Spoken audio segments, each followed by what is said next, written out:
QQQ QLD TQQQ 들고 계신 분들은 이번 주말에 나온 워시 의장 발언을 그냥 금리 뉴스로만 보면 안 됩니다. 지금 시장은 단순히 금리 인하만 기다리는 장이 아닙니다. 진짜 중요한 건 금리 인하와 양적 긴축이 동시에 갈 수 있다는 점입니다.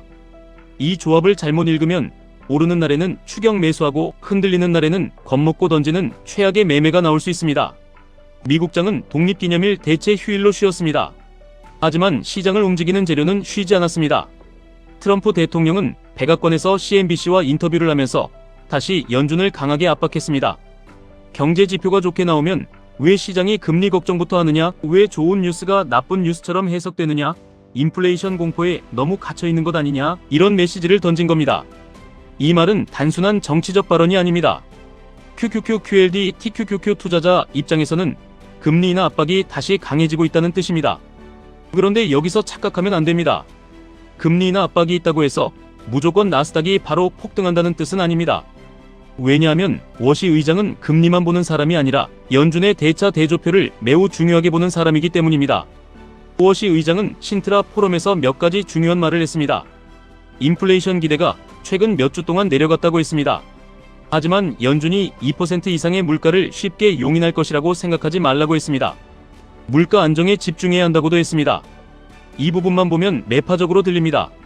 그런데 동시에 몇 주 안에 대차 대조표, 인플레이션, 생산성, AI가 물가에 미치는 영향에 대한 소식이 있을 것이라고 했습니다. 여기서 핵심은 대차 대조표입니다. 연준의 대차 대조표는 금융위기 전에는 1조 달러도 안 되는 수준이었습니다. 금융위기 이후 양적 완화로 3조 달러, 4조 달러까지 늘었습니다. 코로나 이후에는 거의 9조 달러까지 커졌습니다. 지금은 줄었다고 하지만 여전히 약 6조 7천억 달러 수준입니다. 과거에 비하면 아직도 너무 큽니다. 워시 의장은 이 비대해진 대차 대조표를 줄여야 한다는 문제의식을 가지고 있습니다. 그런데 문제는 속도입니다. 대차 대조표를 줄이는 것 자체가 무조건 악재는 아닙니다. 하지만 너무 빠르게 줄이면 시장은 깨질 수 있습니다. 우리는 이미 2022년에 그걸 봤습니다. 당시 파월 의장은 인플레이션이 일시적이라고 봤지만 물가는 5%, 6%, 7%를 넘어서 결국 9%까지 갔습니다. 그 뒤 연준은 급하게 금리를 올렸습니다. 75bp 인상이 여러 번 나왔고 동시에 QT도 진행됐습니다. 결과는 강한 긴축 발작이었습니다. 나스닥은 크게 무너졌고 TQQQ 투자자들은 계좌가 하루하루 녹는 고통을 겪었습니다. 그래서 지금 중요한 질문은 이것입니다. 워시 의장이 2022년식 충격을 반복할 것인가? 현재 발언만 보면 그 가능성은 낮아 보입니다. 워시 의장은 18년에 걸쳐 만들어진 문제를 18분 만에 고칠 수 없다고 했습니다. 18주보다도 훨씬 오래 걸릴 것이라고도 말했습니다. 시장과 충분히 소통하겠다고 했습니다. 이 말은 급하게 시장을 밀어붙이겠다는 뜻이 아닙니다. 오히려 장기적으로 정상화돼 시장이 감당할 수 있는 속도로 가겠다는 뜻에 가깝습니다. QQQ QLD TQQQ 투자자에게 이 차이는 매우 큽니다. QT라는 단어만 듣고 겁먹는 사람은 흔들릴 때 팔 수 있습니다. 하지만 QT의 속도와 방식까지 보는 사람은 조정이 나와도 그게 붕괴인지 기회인지 구분할 수 있습니다. 특히 지급준비금을 봐야 합니다.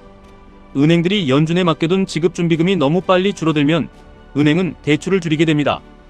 은행 대출이 줄면 기업의 자금 조달이 어려워집니다. 기업이 돈을 빌리기 어려워지면 경기는 눌리고 주식시장은 압박을 받습니다. 그런데 워시 의장이 충분한 지급준비금 상태를 유지하겠다고 보는 흐름이라면 얘기가 달라집니다. QT를 하더라도 시중 유동성이 완전히 마르지 않게 만들겠다는 뜻이 됩니다. 여기서 2023년을 봐야 합니다. 2023년에도 QT는 있었습니다. 그런데 주식시장은 강하게 올랐습니다. 왜냐하면 시장의 돈줄이 완전히 마르지 않았기 때문입니다. 정부의 TJ 개정에서 유동성이 풀렸고 영래포에 쌓여있던 돈도 줄어들면서 시장으로 흘러갔습니다. 쉽게 말하면 연준은 한쪽에서 돈을 흡수했지만 다른 쪽에서는 돈이 다시 시장에 공급된 겁니다. 이번 워시 의장의 방향도 바로 여기에 있습니다. 연준의 대차 대조표는 줄인다. 하지만 시장과 충분히 소통한다. 지급준비금은 충분하게 유지한다. 재정정책과 연준의 밸런스가 맞물려 있다는 점을 고려한다. 그리고 동시에 금리 인하 환경을 만들 수 있다. 다음 주에는 반도체 이벤트도 있습니다. 7월 7일 삼성전자 잠정 실적이 예정되어 있고 7월 10일에는 SK하이닉스 ADR 관련 일정이 있습니다. 최근 반도체가 주춤했던 만큼 이 두 가지는 한국 반도체뿐 아니라 나스닥 반도체 분위기에도 영향을 줄 수 있습니다. 결론은 이겁니다. 무엇이 의장의 큰 발표는 다음 상승장의 연료가 될 수도 있고 다음 조정장의 핑계가 될 수도 있습니다. 차이는 준비된 사람에게 있습니다.